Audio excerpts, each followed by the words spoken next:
Salam, Bapak Ibu dan saudara-saudaraku yang saya kasih di dalam Tuhan. Kebaktian Gospel pada tahun ini sangat berbeda dengan kebaktian Gospel pada tahun yang lalu. Kalau kebaktian Gospel tahun yang lalu, kita dapat berbakti bersama-sama. Akan tetapi pada tahun ini, kita mengikuti kebaktian Gospel di rumah kita masing-masing. Bersama dengan keluarga yang kita kasihi.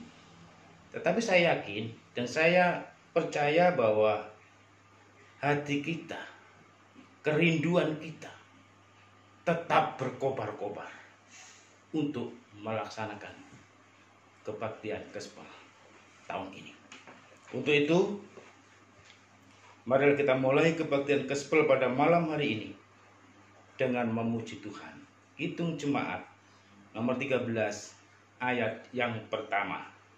Allah Bapa Tuhan.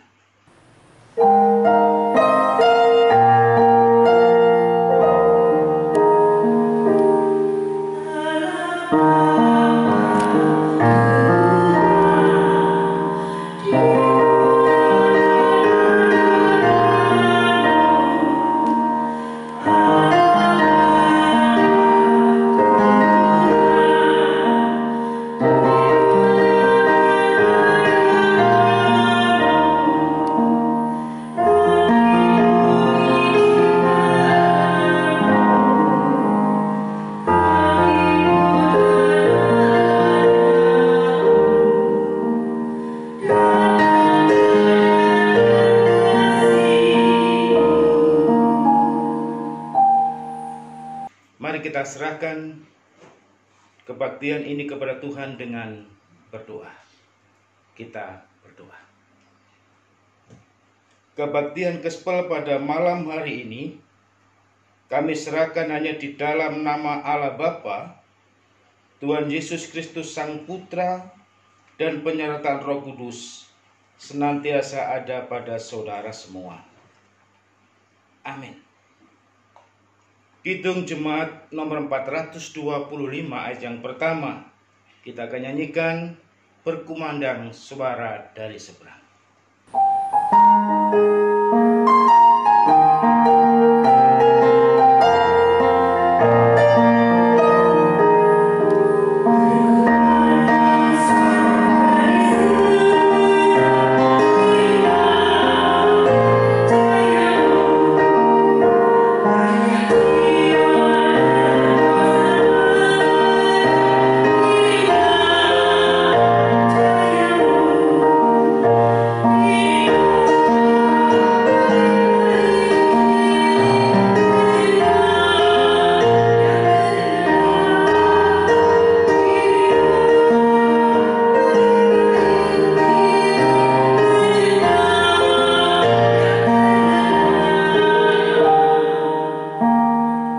Tiba waktunya kita akan membaca dan merenungkan firman Tuhan.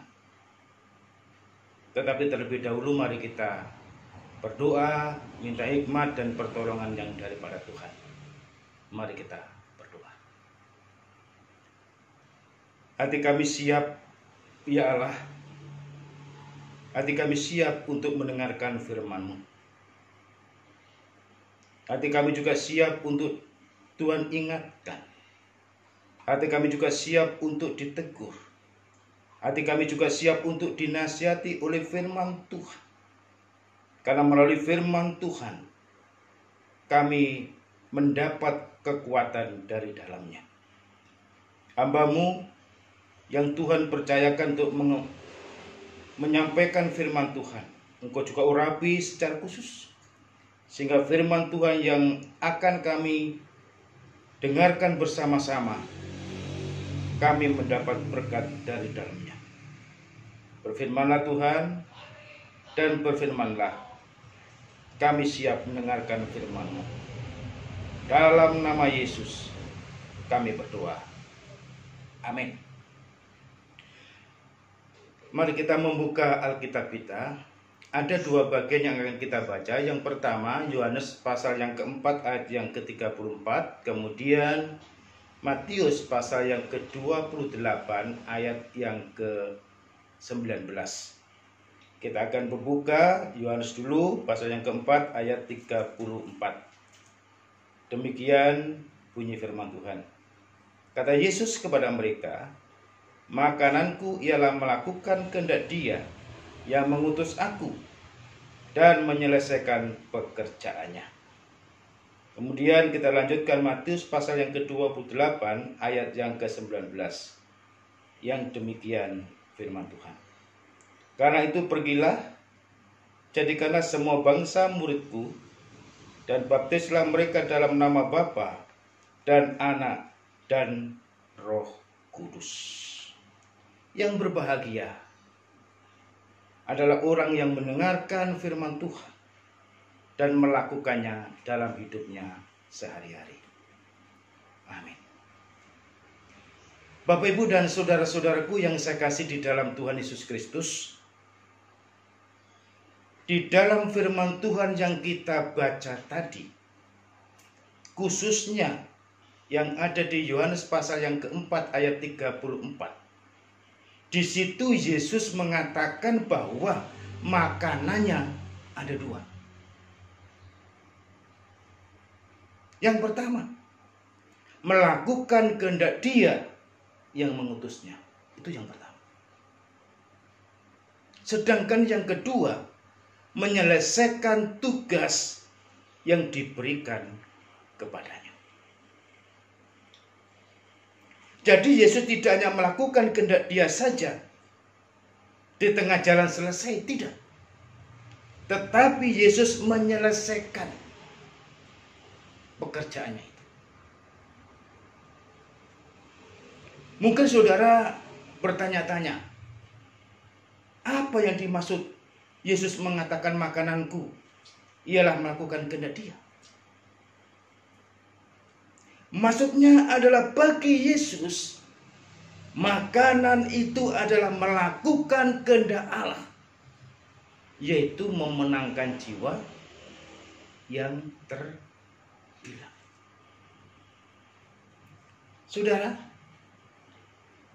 berbicara tentang melakukan kehendak Tuhan, ada sebuah cerita. Mungkin ketika saudara mendengar cerita ini, saudara juga akan tersenyum dan berkata dalam hati, iya ya.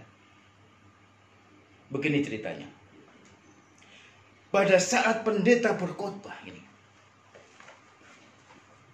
pendeta itu bertanya kepada jemaatnya. Pertanyaannya begini. Saudara-saudara, apakah saudara-saudara mau melakukan kehendak Tuhan? Dengan suara lantang pendeta itu mengatakan begitu. Dan jemaat pada saat itu mendengar pertanyaan itu. Kebanyakan dari mereka mengatakan, ya saya mau. Dalam hati pendeta, wah jemaatku ini luar biasa, bagus. Ketika ditanya mau melakukan kehendak Tuhan, langsung dia mengatakan mau.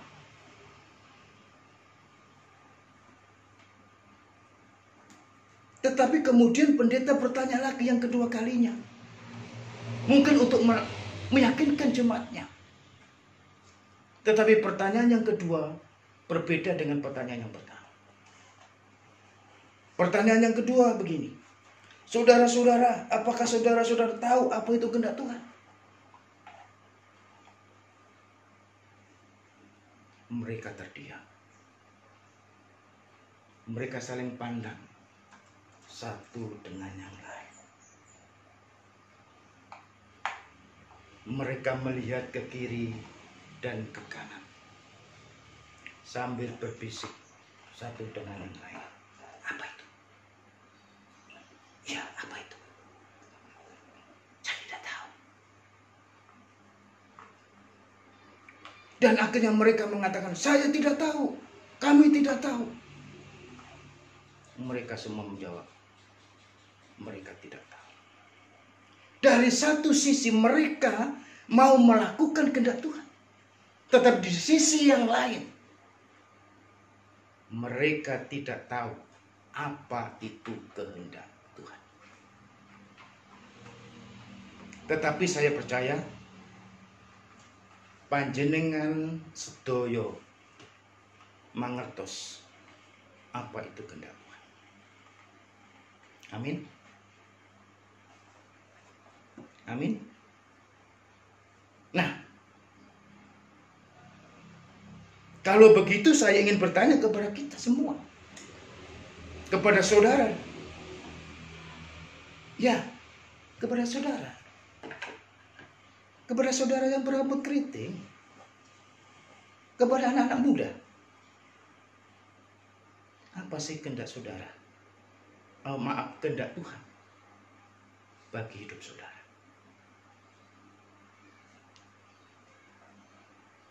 Pikir dulu, apa kehendak Tuhan bagi hidup saudara? Kehendak Tuhan bagi hidup saudara adalah memuliakan nama Tuhan. Kehendak Tuhan bagi hidup saudara adalah mengagungkan nama Tuhan, sehingga kabar baik itu dapat disebarluaskan.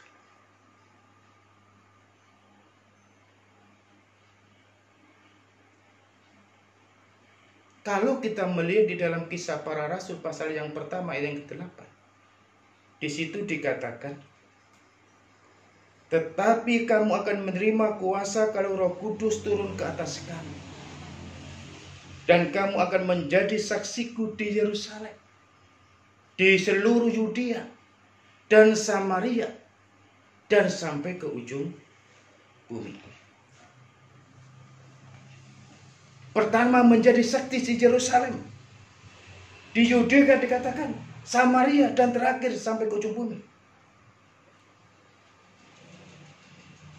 Urutan ini menunjukkan bahwa berita atau kabar baik itu tidak dibatasi hanya pada daerah-daerah tertentu saja, tetapi dimulai dari tempat yang terdekat, tempat yang strategis, tempat di mana saudara masing-masing berada, sampai ke pelosok negeri. Oleh karena itu dimulai dari keluarga, sekolah, tempat kerja, dan lain sebagainya. Jadi melakukan kehendak Tuhan tidak hanya saat bernyanyi saja. Melakukan kehendak Tuhan bukan hanya saat berbicara sopan saja. Melakukan kehendak Tuhan tidak hanya saat berbuat baik saja. Bertingkah laku baik saja. Iya nabi. Mana elek? Kan berabi. Tetapi menyelesaikan pekerjaan yang diberikan Tuhan kepada kita. Yaitu apa? Bersaksi, memberitakan kabar baik. Jadi bukan hanya pendeta yang bersaksi. Oh, pendetanya saja pasti bisa kalau pendetanya bersaksi tentang Yesus. Majelisnya saja. Kan majelisnya kan 24. Penginjil saja. Ketua komisi saja.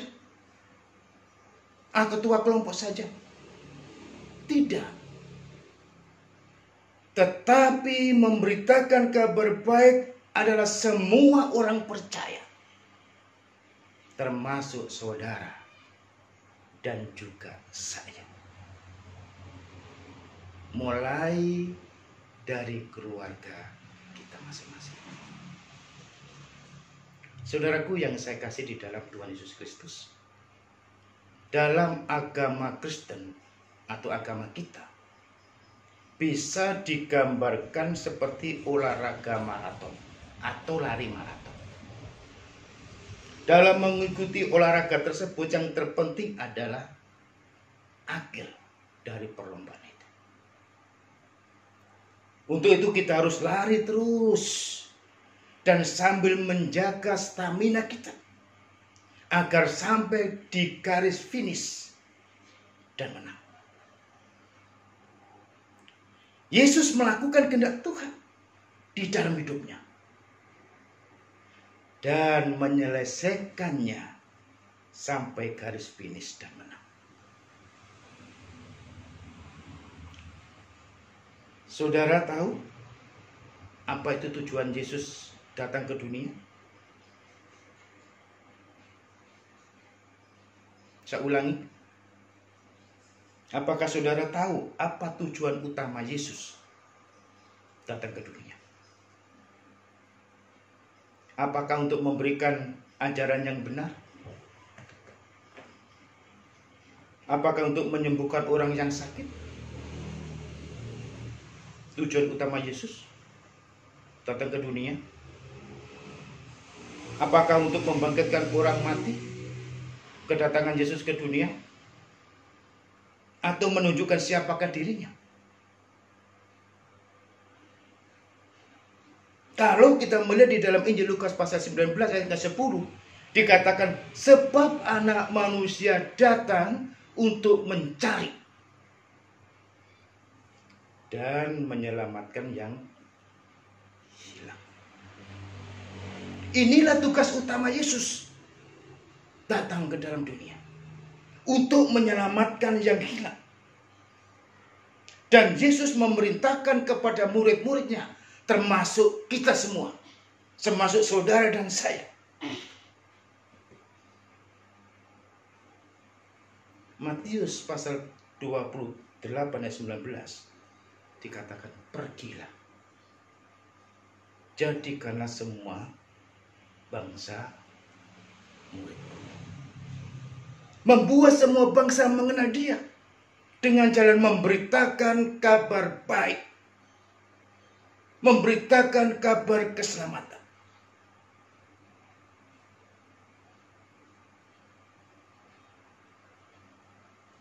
Memberikan ajaran yang benar itu penting.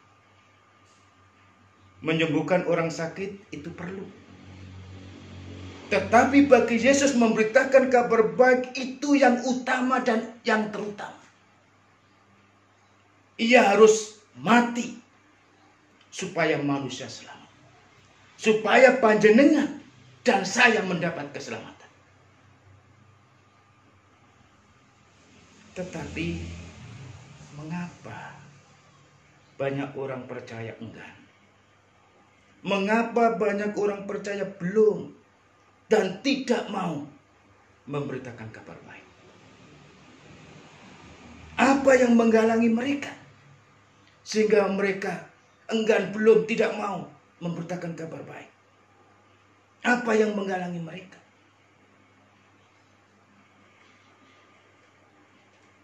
Yang pertama, buta terhadap kebutuhan. Bahasa kasarnya itu masa bodoh. Kalau kita mau jujur, seringkali kira kurang bertanggung jawab, baik bagi dirinya sendiri maupun keluarga yang belum percaya. Keluarga kita yang belum percaya, kita tidak mau melakukan apa-apa karena buta terhadap kebutuhan tadi. Ada sebuah cerita dan ini nyata. Banyak orang percaya mendengarkan ceramah tentang memberitakan kabar baik.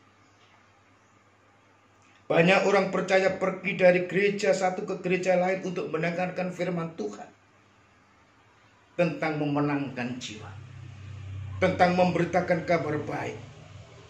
Dan pada saat itu hatinya sangat berkobar-kobar untuk mengikutinya. Namun setelah pulang, bahkan beberapa hari kemudian, tidak bersemangat, tidak memberitakan, tidak bersaksi. Mengapa? Karena buta terhadap kebutuhan, karena lupa akan perintah Tuhan. Yang penting ke gereja itu sudah cukup, katanya. Itu yang pertama. Yang kedua, ada ketakutan dalam dirinya, takut. Mengapa takut memberitakan kabar baik? Mengapa takut bersaksi? Apa sih yang sebenarnya ditakuti? Halo? Kira-kira apa yang ditakuti ketika memberitakan kabar baik?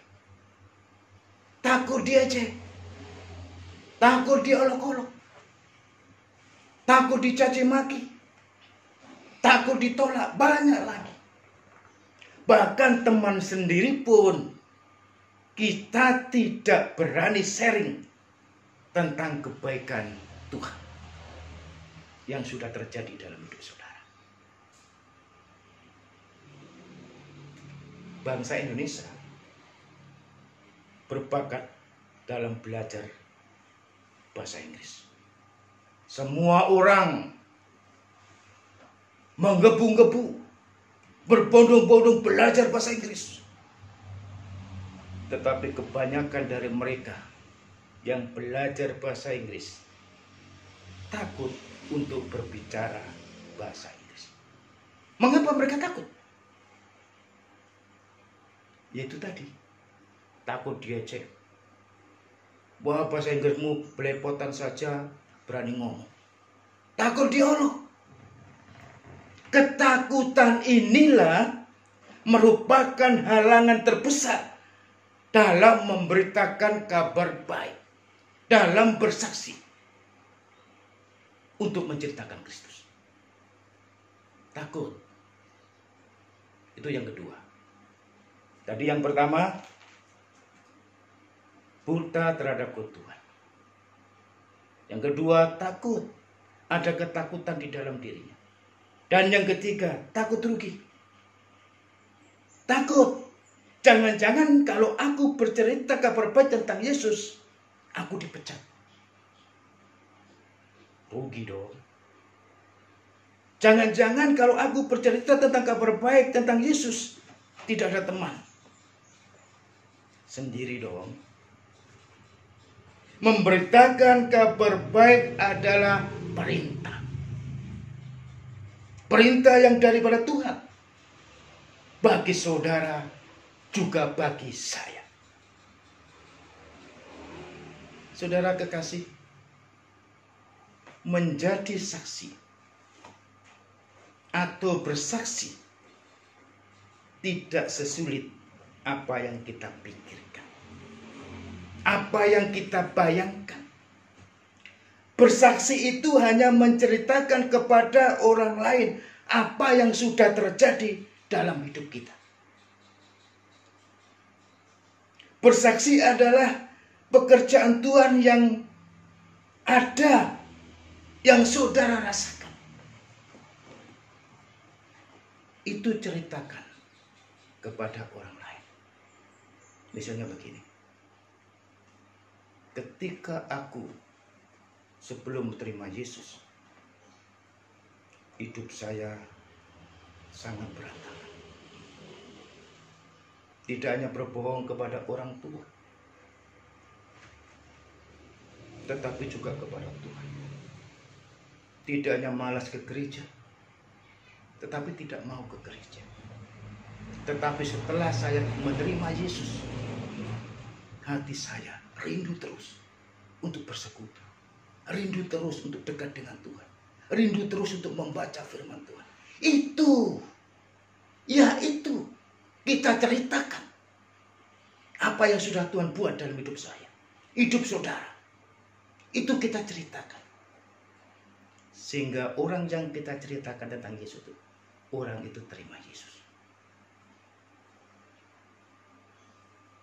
Sanggupkah saudara melakukannya? Saudara sendiri yang tahu. Ada 3 langkah sederhana untuk memulainya. Saya beri 3 langkah sederhana untuk memulainya. Memulai melakukan kabar baik. Memulai memberitakan kabar kesukaan. Yang pertama adalah mengakui ketakutan kita. Takut itu bukanlah dosa. Tetapi ya, akuilah itu. Akuilah ketakutan itu. Nah, ada yang kedua. Berdoa kepada Tuhan. Ketika ada rasa takut, berdoalah kepada Tuhan. Minta hikmat, minta pertolongan. Minta arahan daripada Tuhan. Sehingga tidak takut lagi. Jadi ketika takut, berdoa kepada Tuhan. Dan yang ketiga, bersandar kepada Tuhan. Serahkanlah itu kepada Tuhan. Biarlah Tuhan yang bertindak. Kita hanya melakukan untuk bersaksi. Oleh karena itu, inilah waktu yang tepat. Inilah waktu yang baik kita memberitakan kabar baik. Apalagi bulan ini adalah bulan ke-10. Kita lakukan bersama-sama. Untuk itu, beritakanlah kabar baik itu. Selamat melaksanakan perintah Tuhan. Tuhan Yesus memberkati. Amin. Kidung Jemaat nomor 427 ayat pertama dan ayat yang kedua sambil memberikan persembahan kepada Tuhan.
Mari kita berdoa. Bapa di surga, firman-Mu menguatkan kami. Firman-Mu menolong kami. Firman-Mu menyadarkan kami. Firman-Mu menegur kami. Firman-Mu mentempelak kami. Supaya kami dapat melakukan perintah Tuhan. Kami menyadari Tuhan, seringkali kami lupa bahkan melupakan perintah-Mu ini. Tetapi biarlah melalui firman Tuhan ini kami dapat melakukan perintah-Mu itu. Oleh karena itu Tuhan berikan kuasa, hikmat bagi kami. Ketika kami berjalan, ketika kami melangkah, ada kuasa Tuhan. Sehingga banyak jiwa-jiwa yang diselamatkan. Kami juga menyerahkan Tuhan untuk bangsa kami. Bangsa yang kami cintai, Indonesia ini. Engkau mengetahui Tuhan, bangsa kami Indonesia ini yang sekarang ini kena pandemi corona, kami serahkan sepenuhnya kepada Tuhan. Biarlah Tuhan campur tangan, biarlah Tuhan menolong bangsa kami ini Tuhan, sehingga pandemi ini dapat sirna dari bangsa kami, sehingga kami dapat leluasa untuk berbakti, memuji dan membesarkan nama Tuhan. Tak lupa juga kami berdoa Tuhan untuk orang-orang, anak-anak Tuhan yang ada di garis depan untuk menangani pasien-pasien ini. Kami serahkan sepenuhnya kepada Tuhan. Dan kami percaya Tuhan, Engkau akan memberikan kekuatan, kesehatan, kemampuan, kewibawaan yang daripada Tuhan. Dan biarlah di dalam menjalankan tugas yang Tuhan percayakannya ini dapat dijalankan dengan baik, dengan kasih dan pertolongan yang daripada Tuhan. Gereja kami, Gereja Kristen Jawi Wetan Pasaman Luhung, kami juga berdoa untuk Bapak Pendeta Heru Kistoko yang Tuhan percayakan untuk mengembalakan kami. Engkau berkati hamba-Mu, Engkau memberkati keluarganya, Engkau memberkati pelayanannya, Engkau memberkati anak-anaknya, istrinya. Engkau memberkati semuanya Tuhan. Bahkan menyerahkan untuk Bapak Pendeta Heru dalam tugasnya melayani firman Tuhan. Baik itu di lingkup Gereja Kristen Jawi Wetan maupun di gereja-gereja lain. Kami serahkan sepenuhnya kepada-Mu. Berikan kuasa, hikmat, dan wibawa yang daripada Tuhan. Sehingga firman yang terus disampaikan, Tuhan saja yang diagungkan. Terima kasih Bapak Surga. Tak lupa juga kami menyerahkan untuk orang tua kami yang sudah lanjut usia. Kami serahkan sepenuhnya kepada Tuhan supaya Tuhan memberikan kekuatan ekstra.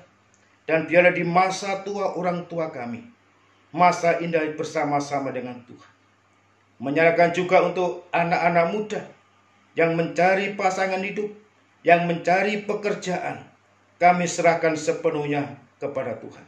Dan kami percaya Tuhan akan menolong, Tuhan akan memberkati. Terima kasih Tuhan, anak kami yang sekolah, kami juga menyerahkan di dalam tangan Tuhan. Mulai dari PAUD, TK, SD, SMP, SMA sampai perguruan tinggi. Bahkan anak-anak kami yang belum sekolah, kami serahkan sepenuhnya kepada Tuhan. Biarlah anak-anak kami ini nantinya menjadi penerus dan menjadi berkat dimanapun mereka berada. Terima kasih Bapak Surga, terima kasih. Tak lupa juga kami menyerahkan untuk hamba Tuhan yang mengelola persembahan ini. Kami juga menyerahkan sepenuhnya kepada Tuhan.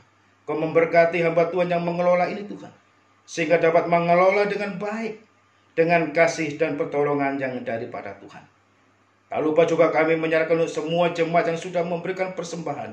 Engkau berkati pekerjaannya, Engkau memberkati usahanya, Engkau memberkati apapun yang dilakukannya.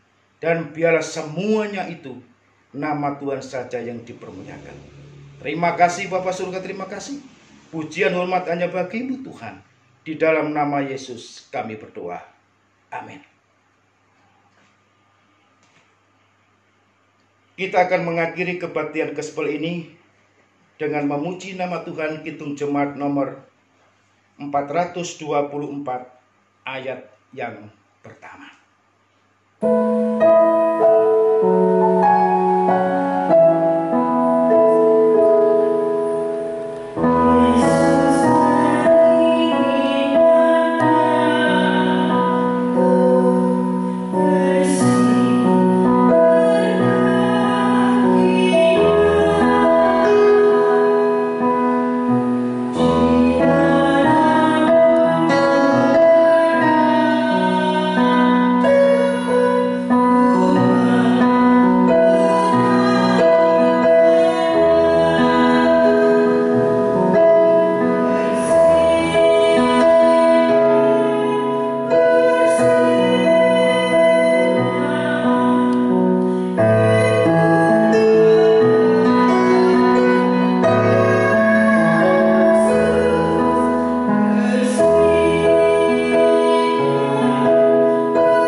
Mari kita menerima berkat melalui hamba-Nya. Saudara-saudara yang terkasih, pulanglah dan terimalah berkat Tuhan. Kasih karunia dan damai sejahtera dari Allah Bapa, Tuhan Yesus Kristus Sang Putra, kiranya menyertai saudara dari saat ini sampai selama-lamanya. Amin. Bapa, terima kasih.